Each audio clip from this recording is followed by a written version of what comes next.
O ano na naman yan? Boy Tondo. Ay, mali. Isko, hindi ka na nga pala Boy Tondo. Boy Alabang.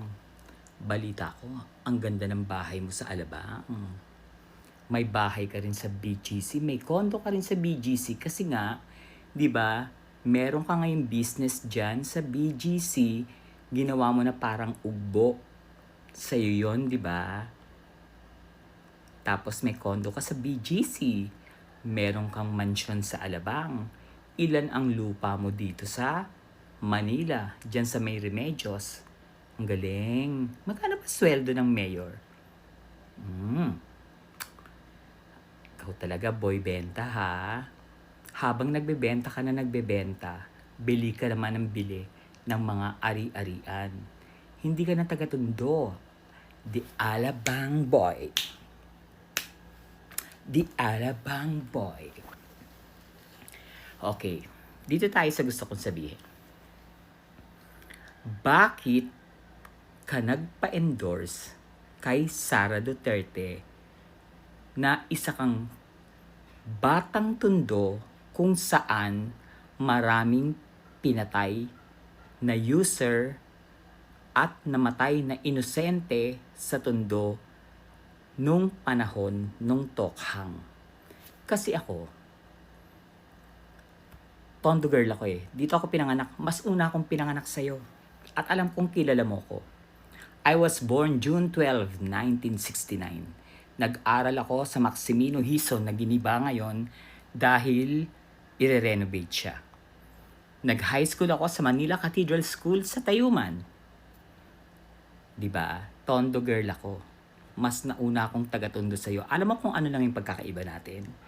May posisyon ka. Nasa gobyerno ka. Ang drama mo mahirap. Nangunguha ng mga bote, ng mga bakal habang nagtutulak ng kariton. Naging artista ka. Naging politician ka. Pero anong nangyari? Di ba dapat kapag mahirap ka, ang puso mo nasa mahihirap? Alam mo, nag-aral ka pa nga ng high school kung saan ang nagpatayo ng eskwelahan na yun ay si Imelda Marcos sa Tondo High. Di ba? Kung tutuusin, dapat pagtanaw na yun ng utang na loob eh. Pero ang tanong, Isko, bakit ka nagpa-endorse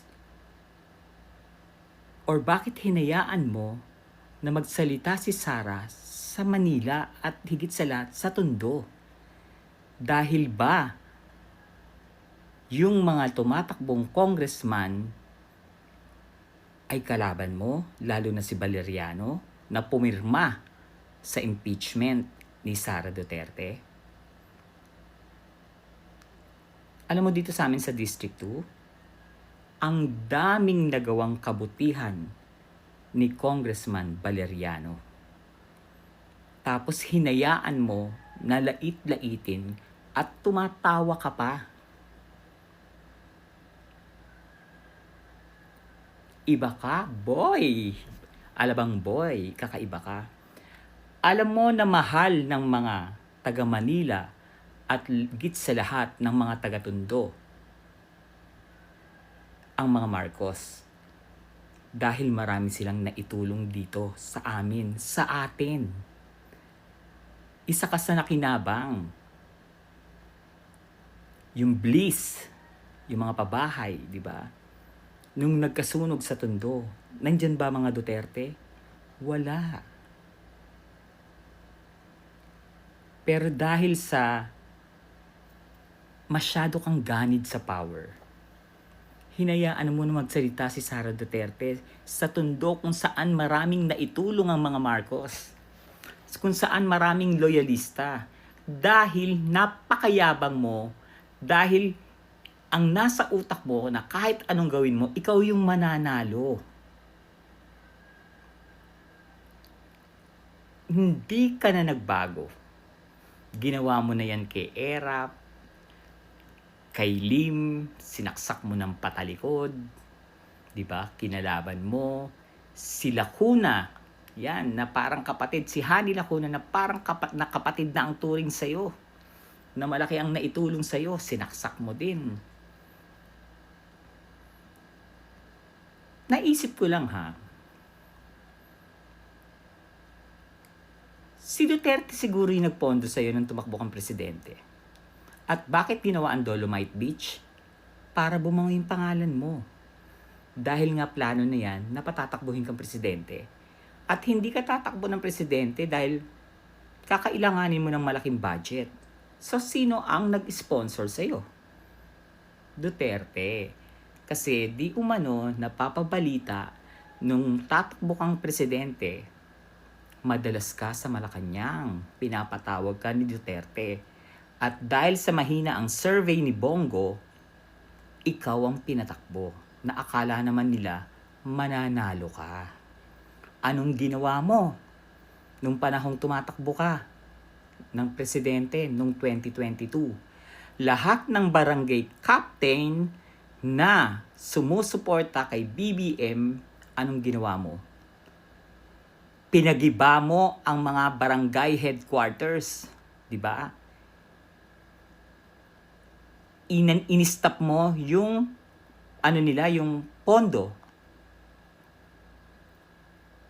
Tinanggalan mo sila ng pondo, yung mga barangay captains. Yung kaibigan mo na barangay captain dun sa port area,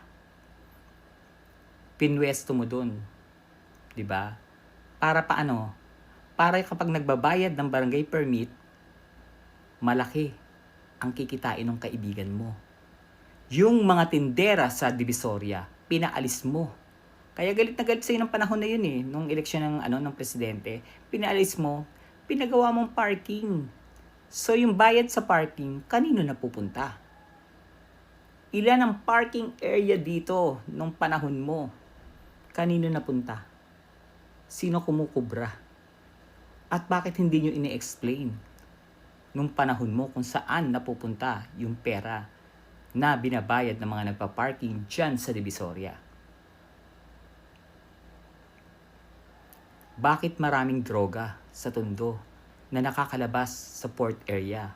Bikinimen, hindi kaya't isa ka din di umano sa nagpapatakas ng mga trucks dyan na galing sa China na ang laman ay droga.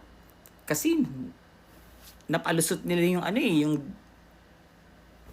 yung droga na ilang billion ba yun? Yung magnetic kineso, parang ganun, di ba? Napalusot nila. That time parang ikaw yata mayor nun Correct me if I'm wrong Kung may mga sinasabi ako rito, pwede niyo akong i-correct. I was never a fan. Never kitang pinuri. Never kitang binoto or in-endorse kasi kilala kita. Kilalang kilala kita. Sugarol ka. Mayroong kayong private room sa Soler nila Erap. Doon kayo nagsusugal. Nagsusugal ka. Magkano tayaan nyo? Ang dami mo naman pera. Kaya tayong mga taga Manila, huwag tayong papayag. Huwag nyong iboto yan. Dahil gagamitin ng mga Duterte yan. Kapag siya na naman ang mayor, marami na naman papasok dito na produkto galing China. Mula sa port. Kasi syempre siya ang mayor, hawak niya ang port area. Ang custom dyan. Ano pa naman yan? Mahilig manggipit. Ugali niya yan Kapag hindi mo yan pinagbigyan at kinalaban mo yan, gigipitin ka niyan. Kawawa nga si Hani Lacuna. Umutang si Isko, ang nagbabayad ngayon si Hani. Suportahan natin si Hani. At bakit tayo papayag na pasukin tayo ng Duterte dito sa Manila? Huwag tayong papayag dahil si Fem, si Apo Lakay, ang maraming naitulong dito. Ang iboto nyo si Hani Lacuna, huwag yang si Boy Benta, si Raulo niyan. Ko, Benhur Abalos, huwag niyong kakalimutan Kakampi natin yan. Churut to sokbe. Boy Benta. Boy Benta. Alalahanin mo, wala ka pang posisyon ngayon. Huwag kang magyabang.